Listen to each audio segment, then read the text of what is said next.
Making Mummy, how did it start? Well, it started actually from a newspaper story in The Guardian that my wife Kerry emailed to me when she read it and said this would make a fantastic drama. And she shared it not only with me, but she shared it with Jian Xue and other colleagues internationally. And I read it, and straight away I thought this would make a great play, because it's a true story. It's a very, very moving story. It's a powerful story about how a 6-year-old child has to come to terms with the death of her mother from cancer. And it's not just the extraordinary resilience and strength of the child, but also the trust between her and her grieving father that stands out.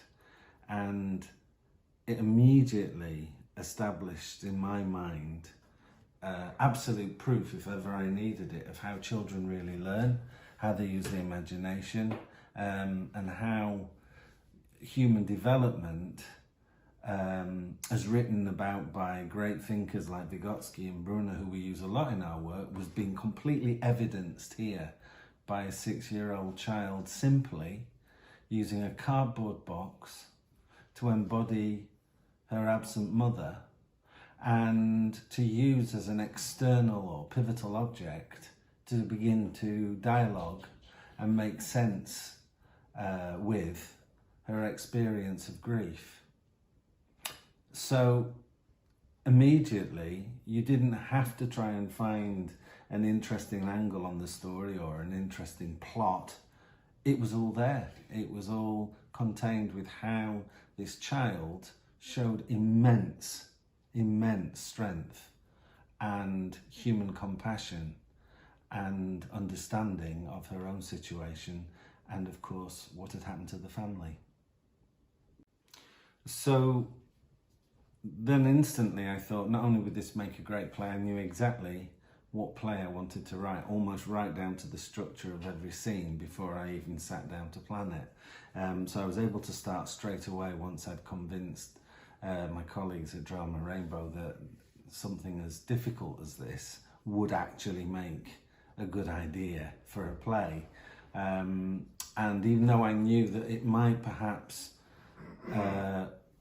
make other adults feel quite uncomfortable dealing with such serious matter with such young children, aged some of them as young as 4, I knew, both from how the imagination works, I also knew that how young children, even as small as 3 and 4 or 5, from my own experience of being a father, not least, how they think about these huge questions about human experience. And that not only includes all the joys and wonders and great happiness that childhood brings, it also includes the fears, the concerns, the anxieties, and the sadness that comes with grief, separation, death.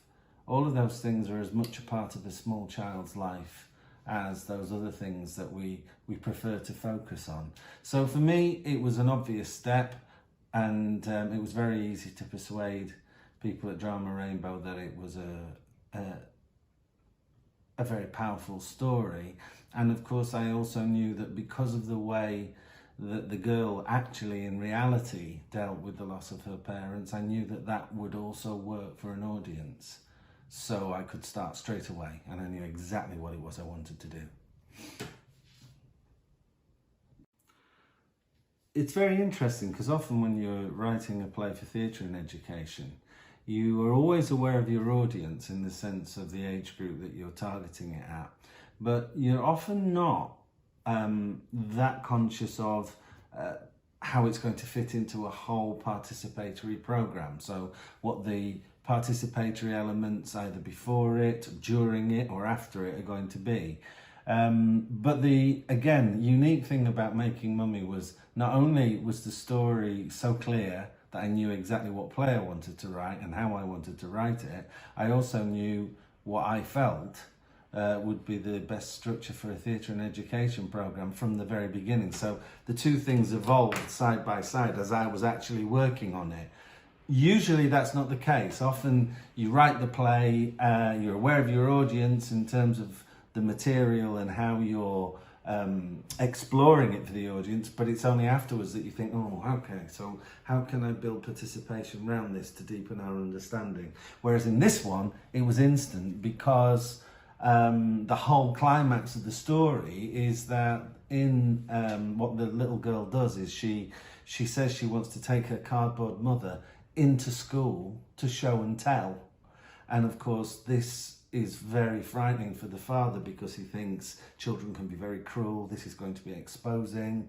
And I knew instantly that for a theatre and education programme, you'd want to write a play where that whole scene could actually be improvised by the actor teacher playing the teacher and playing the child, and that you could put the children in role as classmates, so that the actual show and tell, the sharing of the mummy, was going to happen live as part of the performance. But also then that suggested that the whole frame for the TIE programme and for the workshop and the participatory elements would be that the children who saw the play would be in role as the child, EE's classmates. And so it was there before I even started, pretty much.